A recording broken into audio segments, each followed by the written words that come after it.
Hello, Karateka. I want to talk to you today about practice. It's something we instructors ask you to do and sometimes forget that not everybody knows how to do it correctly. So let's start with a simple definition. Practice is consistent, focused repetition for the purpose of improving a skill. So if you're using your practice time to run through the things you're already good at, that's super fun, but probably not the most efficient use of your practice time. So here's some tips. Step 1, admit you need practice. You clicked on a link that says how to practice effectively. Pretty sure you've cleared step 1. Step 2, find a teacher.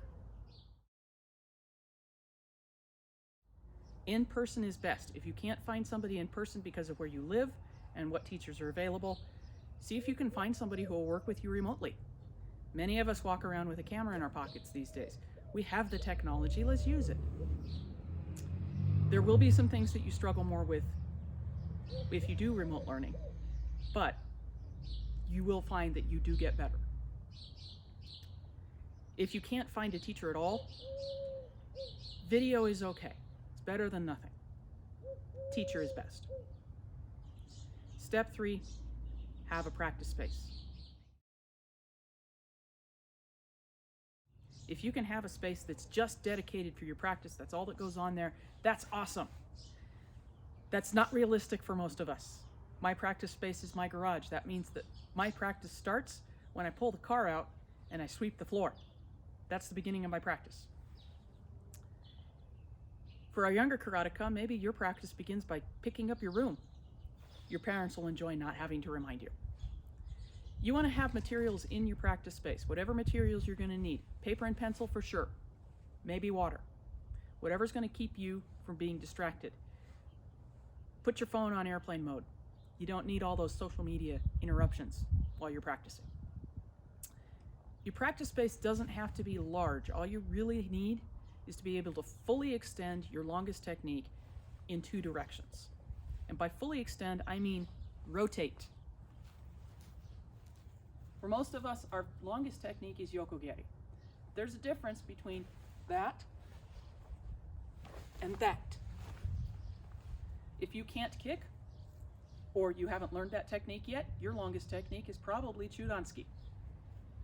There's a difference between that and that. When you're trying to avoid hitting a wall, that difference is kind of a big deal. Next point, keep a schedule. Daily's best. If you can't manage daily, every other day. Try to have it be at the same time every day. Eventually, you'll start to notice when you haven't practiced, your body's going to want it. Next, limit the duration of your sessions. 5-10 minutes. That's a great amount of time to practice for one session. Save your 40-60 minute sessions for class when you have access to sensei. That 5 or 10 minutes that you're using at home, do that several times throughout the day. It's easier to find the time anyway. Next, have a target or a goal. I like the SMART goal paradigm. Specific, measurable, attainable, realistic, and time-bound. We all know our goal is, I'm going to get better at karate. But when you're practicing, you need to break it down into your baby steps. What are you going to do specifically? What are you going to see? How are you going to know that you met your goal? For a beginner, maybe your goal is, while I'm walking in Zenkutsu Dachi, I'm going to keep my back heel down. That is specific. You're going to know whether you did it because you're focusing on it. Remember, focused repetition. Attainable. I am probably not ever going to set a goal that says I can jump this high like my sensei can. Somehow I just don't think that's going to happen at this point in my life. But maybe my goal is I'm going to jump this high. I can get that. It's realistic, it's attainable. Next thing you need to do, slow down. In class too. We have a bad habit as instructors of just blazing through things because we're trying to get through the material in the time we have available. But we've all done our individual practice of going slow, slow, slow, slow, slow, slow, slow, slow, slow, slow, turn. Slow, slow, slow, slow, slow, slow, slow, slow, slow, slow, turn. We've done that. That's how we make sure our punches are consistently straight and on target. When you're slowing down, that's also an excellent time to practice relaxing. We all want to be powerful. That's normal. But in karate, you get power by relaxing. If all it was about muscle strength, then the strongest person would always win. And that's not the way it works in karate. Technique, usually, not always, but technique usually wins over straight power. The best way I've found, especially on the fly, to relax when I notice that I'm tense, every time that I notice I'm tense, blow out all my air. Then I take a nice deep belly breath. And then as I exhale this time, I let that take the muscle tension with it. So instead of, which is very tense and not very effective punching, I've got my shoulders relaxed.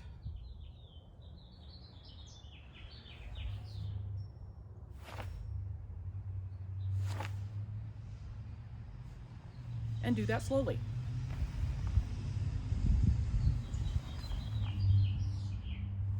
Doing it slowly allows you to build the brain in a way that will eventually allow you to do it fast. I have been told 1,000,000 times, slow down. If you can't do it slow, you can't do it fast. Don't be afraid of big motions too. Use the full range of motion. If sensei wants you to do something differently, sensei will tell you. And then you do what sensei says.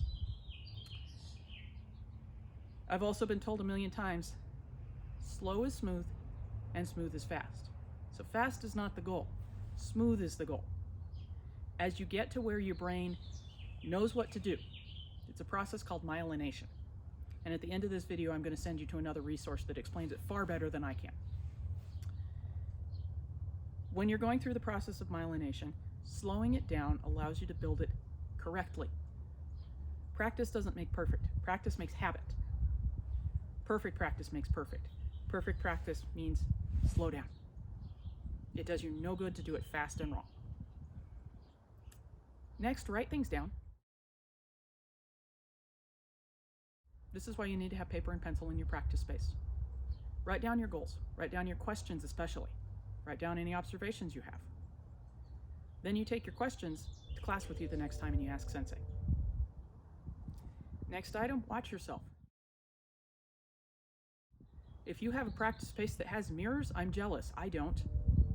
What I do have is a smartphone. I can take video. I can take slow motion video. And I do, and I use it, and I watch it. When you first start this process, you are going to be embarrassed to watch yourself. That's totally normal. The only advice I have to get over that, recognize you're embarrassed and then do it anyway.